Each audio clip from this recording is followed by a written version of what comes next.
Hello, and welcome to another King of Diamonds retrospective review. And funnily enough, I only saw this movie a week or so ago, but it still counts as a retrospective review, seeing as it released in 1995. The film in question, Empire Records, starring Liv Tyler, Robin Tunney, Ethan Embry, Rory Cochrane, Johnny Whitworth, Renee Zellweger, and Anthony LaPaglia. I really hope I'm saying some of those right. The film apparently flopped when it was originally released, which I was not aware of going in. In fact, I knew nothing about the movie going in to watch it for the first time. I had no idea what it was about or anything other than a little description like saying that it was a bunch of kids working at a record store. And I didn't really expect I was going to make a video about it. I just thought I was going to watch it for fun, but I was surprised with how much I had to say on the film after seeing it. So here we are. The plot of the movie is that a group of teenagers coming to the end of high school all work together at a record store that is losing business. During the movie, we get romantic drama, good humor, and overall a great nostalgic 90s vibe, all taking place over a 24-hour period. This movie has a lot going for it, and I had a great time, but overall I find myself being really disappointed with a lot of the aspects of this movie. I guess the reason I'm disappointed is because of how good the movie could have been if a few of these details could have been fixed. The details I refer to mostly revolve around the characters. Corey, the love-struck rock star fangirl, Deborah, the depressed recluse, Lucas, the impulsive, snarky troublemaker, AJ, the artistic romantic, Gina, the misunderstood livewire, Mark, the lovable miss-around, and Joe, the older role model and boss of the record store. The characters I named are all interesting in their own rights. There are also a lot of them. And due to there being a lot of characters and only around about 100 minutes to get to know them, the film can feel very overstuffed, and I find it hard to connect with any of the characters. I feel so drawn to Lucas and Deborah especially, in my opinion the two most interesting characters in the whole movie. Deborah's mental state is so much more interesting than watching Corey and Gina fight over a washed up rock star, and Lucas and his relationship with Joe and their history is far more compelling than watching AJ going after a girl who doesn't love him, and Mark doing, well, Mark doesn't really do anything in this movie. I find that if there were a lot less characters that this movie could have been great, and so I'm going to carefully and elegantly explain which characters I would have kept and which characters I would have gotten rid of. I'd like to add that this has nothing to do with the actors themselves. All the performances in this movie are good and they all did great jobs. I'm simply basing this off of whether or not the characters themselves are necessary or not. To start off with the most obvious one here, Corey and AJ are sort of treated as the leads. In my version, Lucas and Deborah should be the leads. Just wanted to throw that out there. Now, Mark is cool because he adds a friend for AJ to get along with, but it's unnecessary when we know that Lucas is a way better fit for this role anyway and has a lot more lore with the boss, Joe. So we're gonna get rid of Mark. Sorry, man. Without Mark in the group, this leaves us with the two boys, Lucas and AJ.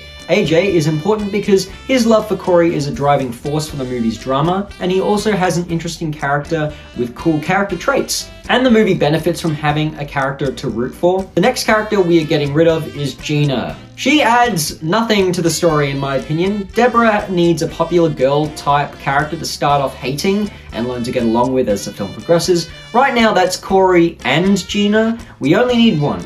Corey stays, Gina goes. Gina overall in this movie was very unlikable. She gets forgiven for what she does to Corey without apologizing later on in the movie, and the writers realized that they had nothing for her to do in the latter half of the film, so they shoehorned a subplot about her wanting to sing in a band, which gets resolved in like 10 minutes. Stupid, boring, dumb. Bye-bye, Gina. Now we got Deborah and Corey to have all the writing poured into for their relationship, and Lucas and AJ for the other half, and that leaves Joe, who obviously stays because he's one of the most well-written characters already and acts as a bridge between the kids. We are also getting rid of this stupid stub plot with a character named Burko, played by Coyote Shivers, I'm hoping I said that right, implied that he was Deborah's boyfriend and enters the story late, adding absolutely nothing to the story in my opinion, and overall just has no reason to be here.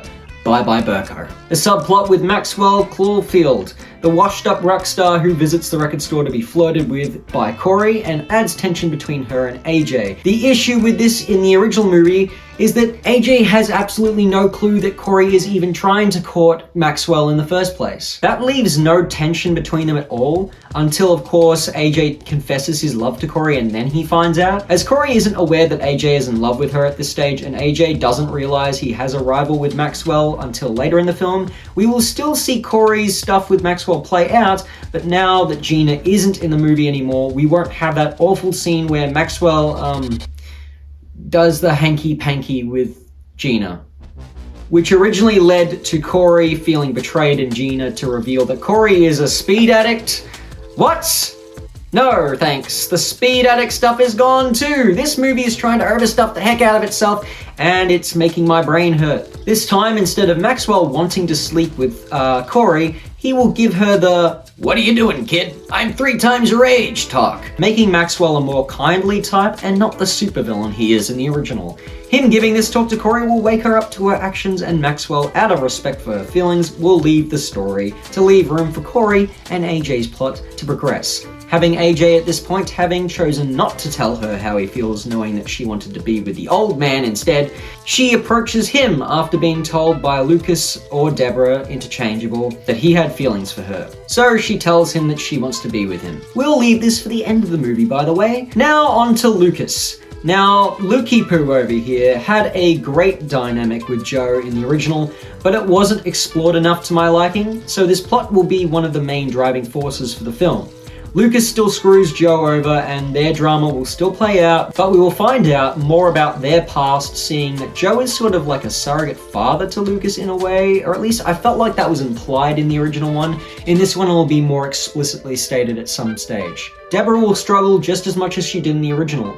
Her arc was one of the things that I think the original handled really well. She will still start off hating Corey, but learn to get along with her as the film goes on, just like the original, except now with a lack of Gina in the story, the film will be able to give their plot more attention. In the end of the film, Joe will get to be with that one girl who worked for Maxwell, like he did in the original as well. Lucas will repair the trust he broke with Joe after going behind his back with the store's money at the start of the film, and Corey and AJ will have a way more deserved happy ending, having Corey earn her happy ending with AJ and not just simply treating him as some sort of consolation prize. And the store will be saved, allowing them to live happily ever after. Yeah, that's what I want. I sound harsh, but I really do think it was a little necessary with this movie. It was really frustrating for me watching it and seeing so much potential in the film and then making bad choices, in my opinion, with the character arcs. And it could have benefited from just a few little changes that could have improved the story a lot. But unfortunately, it is what it is, and there's not really anything I can do about it other than say, wasted potential. Hi! No! Sam! Oh my God, she scared me! So, what you up to, kid? Nothing really. Could you maybe come back later? Why? Well, I'm just not really in a good mood. With me? No, not with you, with the movie. The movie? That's an easy fix. What do you mean it's an easy fix? Well, you remember that one scene from Spider-Man Far From Home? What, the one where Doctor Strange makes everyone forget Spider-Man is Peter Parker? Well, we can make you forget that the movie ever existed, and then you won't feel sad anymore. I don't know if that's such a good idea. Didn't Spider-Man get in a lot of trouble for doing that? Yeah, but the idea's in the air now, so... Hey, wait, what are you doing? Performing the spell. Well, at least let me decide first. And where did you learn to do that anyway? I learned magic back in the 60s when I had to erase people's memories of the hippie revolution. A lot of damaged minds from that fiasco, I'll tell you that much. Wow. Well, could you just cut it out for a second? Oh, gosh. Hey, what'd you do that for? Because I don't want the movie erased from my mind. Well, you said the movie bothered you, so I thought, it would be better that way. Well, look, the movie annoyed me with its choices, but it was still enjoyable. The characters, whilst undeveloped, had a lot of likability. And sure, the endings to the character arcs felt undeserved, but I can't say I didn't enjoy the ride up until that point. I would have loved more emphasis on certain characters, but this movie was by no means bad. It was just really messy, but not bad. I just think it had a bit of an identity crisis. The film at times comes across like it doesn't know what it wants to be, but the things it tries to be at times can be really fun to watch. I love the dynamic between the characters even if it is a little shallow, and the story of them trying to save their record store while simple does have a lot to like about it. It brings a nice vibe and is still a fun hangout film. I just wish it could have been more than that. This could have been a great coming of age movie, an instant classic like Ferris Bueller, if it was just handled with more care and written more cohesively. Yeah, I guess it would have been a shame if you forgot. And besides, if you did, this video wouldn't exist right now, and I wouldn't have gotten the cameo after not appearing for 19 videos. Yeah, sorry about that. Apology not accepted. And I'll be back, King of Diamonds, and next time I won't be so nice.